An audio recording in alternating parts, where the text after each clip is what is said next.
Hello everyone, आज हम प्रकाश, छाया एवं परावर्तन स्टार्ट करने जा रहे हैं। Light, shadow and the reflection. ये क्लास 6 में चैप्टर है और इस चैप्टर से रिलेटेड जो भी टॉपिक्स हम करेंगे इसमें वो हैं फर्स्ट लाइट, ल्यूमिनस ऑब्जेक्ट चमकदार वस्तुएं, नॉन ल्यूमिनस ऑब्जेक्ट गैर चमकीली वस्तुएं, ट्रांसपेरेंट, ओपेक, ट्रांसल्यूसेंट पारदर्शी, अपारदर्शी और पारभासी वस्तुएं, कैरेक्टर्स ऑफ लाइट प्रकाश की विशेषताएं, then shadow and its character जो छाया बनती है, फिर उसके बाद पिन होल कैमरा, दर्पण और उसके प्रकार, मिरर एंड इट्स टाइप्स। प्रकाश क्या है? ये एक ऊर्जा का रूप होता है जो वस्तुओं को देखने में हेल्प करता है। मीन्स जिसकी वजह से हम वस्तुओं को देख पाते हैं वो है प्रकाश। अब प्रकाश के अलावा जो हमें वस्तुओं को देखने में मदद करता है वो है परावर्तन। परावर्तन एक वो प्रक्रिया होती है जिसमें प्रकाश किसी वस्तु से टकराकर वापस आता है उसी माध्यम में। तो जब हम वस्तुओं को देखते हैं, प्रकाश तो चाहिए ही, उसके साथ साथ परावर्तन भी होना चाहिए।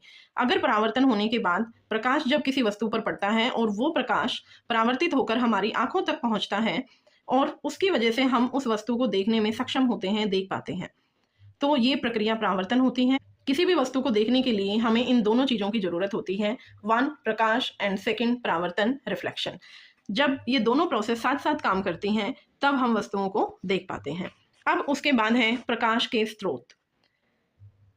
प्रकाश के स्रोत मीन्स जहां से प्रकाश निकलता है। कुछ वस्तुएं ऐसी होती हैं जो अपने आप प्रकाश को एमिट करती हैं, जैसे सूर्य। सूर्य जैसे ही निकलता है हमें अपने आसपास हर जगह दिखाई देनी शुरू हो जाती हैं चीजें। वो क्यों? क्योंकि सूर्य ने प्रकाश निकाला है, सूर्य से प्रकाश निकल रहा है, उत्सर्जित हो रहा है। टॉर्च हम जलाते हैं, बल्ब जलाते हैं, तारे रात को टिमटिमाते हुए दिखाई देते हैं।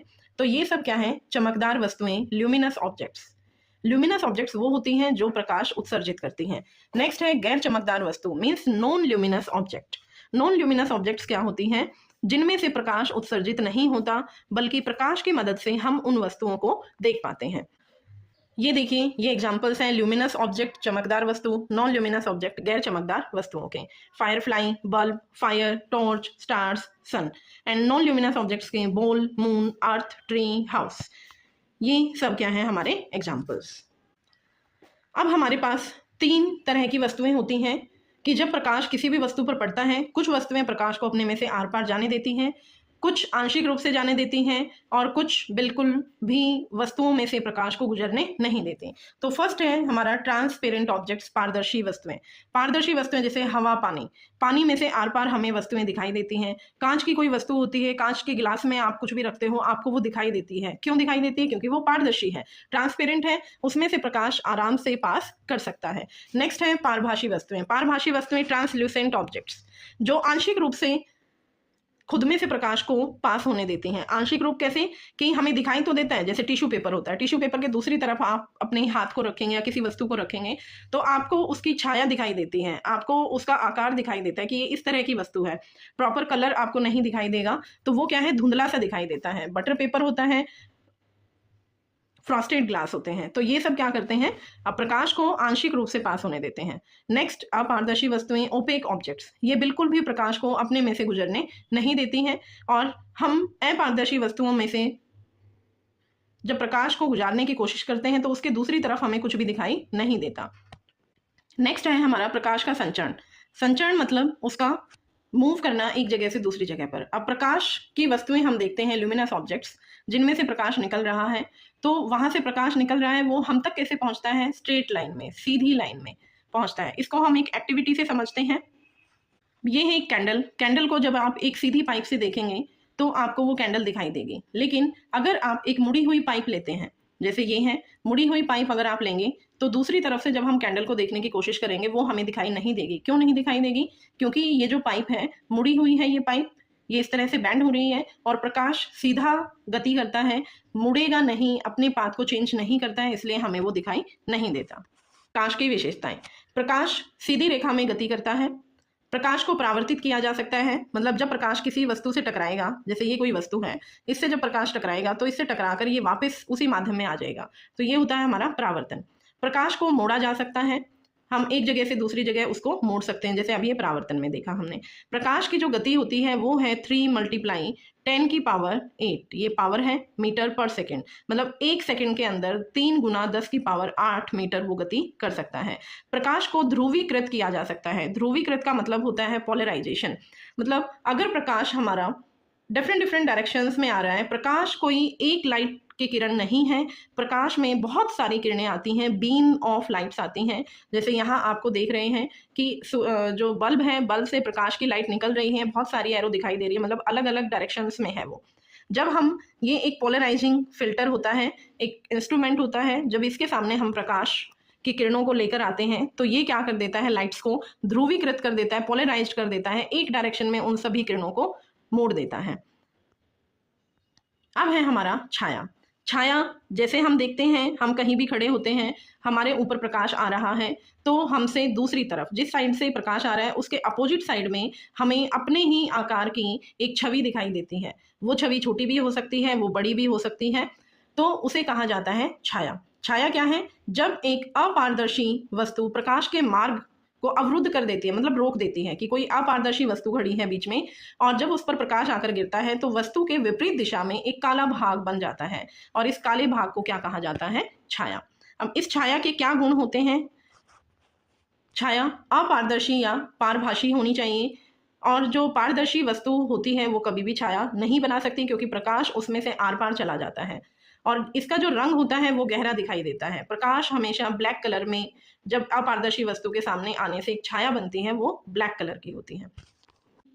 छाया के लिए 3 चीज़ों की आवश्यकता होती है। पहला, प्रकाश का स्रोत, कि प्रकाश एक वस्तु पर गिरेगा आकर। फिर अपारदर्शी वस्तु, कि जो वस्तु जिससे छाया बनती है वो अपारदर्शी होनी चाहिए, और वस्तु के पीछे एक पर्दा या चेहरा होना चाहिए जिस पर वो छाया बनती है, वो हमें छाया दिखाई देती है। इस चित्र में देखिए, पैर दिखाई दे रहे हैं आपको, यहाँ पर कई इंसान खड़े हैं और प्रकाश इनके फेस पर आकर गिर रहा है आगे से और पीछे, क्योंकि जो हम इंसान होते हैं हम अपारदर्शी होते हैं, हम में से प्रकाश पास नहीं कर सकता, तो इसीलिए हमारी छाया बन जाती है और वो विपरीत दिशा में। Next, pin hole camera. यहाँ एक छोटा सा होल होता है जो कैमरे का कार्य करना शुरू कर देता है। जैसे हम अपने आसपास देखते हैं, पेड़ होते हैं, पेड़ों के बीच में पत्तों में से गैप्स होते हैं, छोटे छोटे छेद होते हैं। जब वहाँ से प्रकाश आता है तो धरती पर छोटे छोटे से हमें चित्र दिखाई देते हैं, होल बने हुए दिखाई देते हैं चमकते हुए, तो वो एक पिन होल कैमरा है, प्राकृतिक पिन होल कैमरा। अब हम कैसे बना सकते हैं पिन होल कैमरा, यहाँ देखिए चित्र में, ये कार्डबोर्ड है। कार्डबोर्ड में एक साइड, हम जिस साइड आपको पेड़ दिखाई दे रहा है यहाँ एक स्क्रीन लगाते हैं, दूसरी तरफ एक छेद कर देते हैं कार्डबोर्ड में जहाँ से ये 2 रेड लाइंस आती हुई दिखाई दे रही हैं। तो इसमें क्या होता है कि जब प्रकाश पेड़ पर, जैसे ऊपर की तरफ से प्रकाश की किरण आती है तो वो ऊपर से आएगी, वो मुड़ेगी नहीं, वो सीधी दिशा में आएगी और वो नीचे आकर पॉइंटेड हो जाती है। नीचे की तरफ से ऊपर से जाएगी होल में से प्रकाश की किरण। तो जब हम इस पिन होल कैमरा से, इस कार्डबोर्ड से देखेंगे कि यहाँ पर पीछे जो इमेज बनी दिखाई देगी वो हमें एक उल्टा पेड़ दिखाई देता है। क्यों? क्योंकि प्रकाश सीधी रेखा में गति करता है, और जो यहाँ चित्र बनता है, वो जो चित्र होता है, छवि जो बनती है वो छोटी होती है ओरिजिनल साइज से। क्यों? क्योंकि जो ये होल है, जो कैमरे का काम कर रहा है, वो छोटा होता है और इसमें से प्रकाश कम आएगा, जिसकी मदद से ये शॉर्ट हो जाती है छवि। अब पिन होल कैमरे द्वारा जो छवि बनाई गई है, अब उसके क्या क्या गुण होते हैं। पहला है, छवि रंगीन दिखाई देगी। नेक्स्ट, जो छवि होती है उल्टी दिखाई देती है, और छवि आकार में हमेशा क्या होती है, छोटी होती है, मतलब जिस भी वस्तु की छवि बनेगी वो हमेशा छोटी होगी। अब नेक्स्ट है प्रकाश की किरणें। जब हम दर्पण से देखते हैं प्रकाश की किरणों को, तो दर्पण में हमें अपना प्रतिबिंब दिखाई देता है।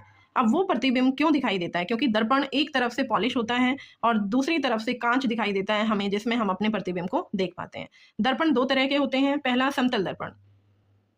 समतल दर्पण जो हम घरों में यूज करते हैं, उसमें एक ही आकार का प्रतिबिंब दिखाई देता है छवि। जितना आकार हमारा होता है उतना ही आकार हमें मिरर के अंदर दिखाई देता है। जितनी दूरी पर हम खड़े होते हैं उतनी ही दूरी पर हमें वो दिखाई देता है।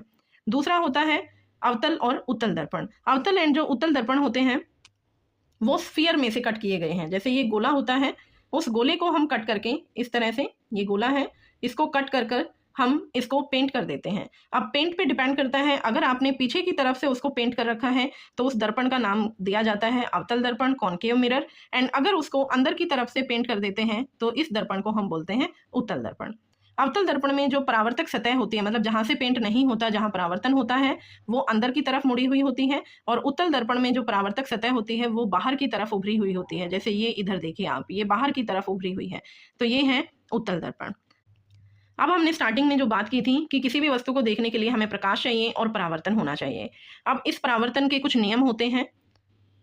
परावर्तन एक्चुअली है क्या? परावर्तन एक वो प्रक्रिया होती है जिसमें किसी भी वस्तु से टकराकर प्रकाश वापस उसी माध्यम में आ जाता है। तो परावर्तन के 2 नियम बनाए गए हैं। पहला, जो आपतन कोण होता है और परावर्तन कोण के बराबर होता है। आपतन और परावर्तन कोण क्या होते हैं? अब आपतन परावर्तन से रिलेटेड ये चित्र आपको दिखाई दे रहा है। अब इसमें क्या है कि ये किरण जा रही है, ये दर्पण, ये इधर दर्पण बना हुआ है, एक साइड से हमने इसको पॉलिश कर दिया है, और यहाँ से ये जो प्रकाश की किरण गई, जो एरो बना हुआ है, ये किरण होती है आपतित किरण, इंसिडेंट रे। एंड ये इस दर्पण से टकराकर जब वापस आती है तो इस लाइन को बोला जाता है परावर्तित किरण। और जो बीच में हम दर्पण से एक सीधी लाइन ड्रॉ कर देते हैं 90 डिग्री के कोण पर, उसे बोला जाता है अभिलंब, या नॉर्मल हम उसे कहते हैं। अब इस अभिलंब और आपतित किरण के बीच में जो कोण बनेगा वो होता है आपतन कोण, और परावर्तित किरण और अभिलंब के बीच में जो कोण बनता है वो होता है हमारा आर परावर्तन कोण। अब ये नियम देखिए, पहला नियम है कि जो आपतन कोण होता है वो हमेशा परावर्तन कोण के बराबर होता है। सेकंड नियम है, आपतित किरण, परावर्तित किरण और जो अभिलंब है एक ही तल में होते हैं, एक ही माध्यम के अंदर होते हैं। या तो सॉलिड फेज होगा, या लिक्विड फेज होगा, या गैसीय स्टेट होगी। मतलब उसी फेज में, उसी माध्यम में आपतित किरण रहेगी, उसी में परावर्तित और उसी में अभिलंब। ये है हमारा आज का चैप्टर। आशा करती हूँ कि आप सबको समझ आया होगा, और अगर आपको अच्छे से समझ आया है तो आप कमेंट करेंगे, लाइक करेंगे, शेयर करेंगे, एंड जिन्होंने सब्सक्राइब नहीं किया है वो सब्सक्राइब भी करेंगे, ताकि जो और नई वीडियो आएंगी आप उन्हें अच्छे से एंजॉय कर पाएं। Thank you, bye bye.